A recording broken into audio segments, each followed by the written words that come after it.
It's you and me.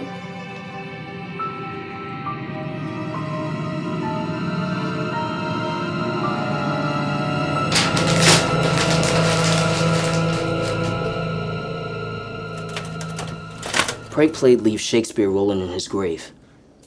Students thought it was catchy, but Principal Tinley had other words. A wave of the finger and a slap on the wrist. You shouldn't make light of another student's misery. Her words, not mine. Is what keeps the students reading these days. She can't blame us. I'm blaming him, not you. So we'll make sure to write an apology then. No, I want you to speak to Cindy and get me a follow-up. We all saw what happened. Chum was dropped. Girl screamed. Everybody laughed. Do I really need to do a follow-up? This is the drama club, Danny. This is high school, Trevor. I'm just trying to keep the principal happy.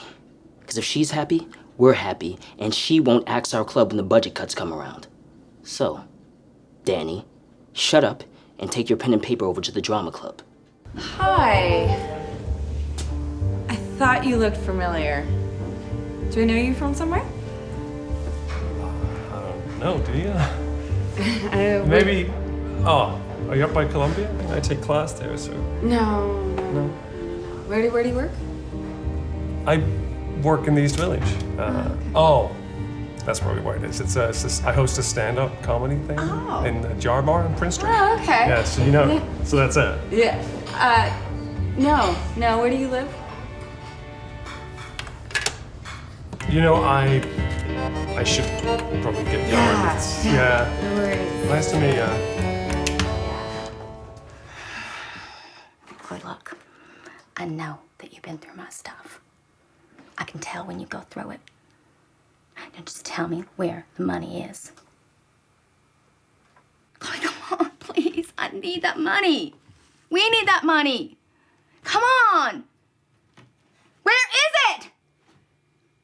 It's in the dresser? In the dresser? In the dresser, right? No, I know it's in here, Chloe. Don't you push me. I can go all day looking for this. We need that money! Get out! I said, get out of my room. This is my house. You get out. Why? Bitch. What did you say?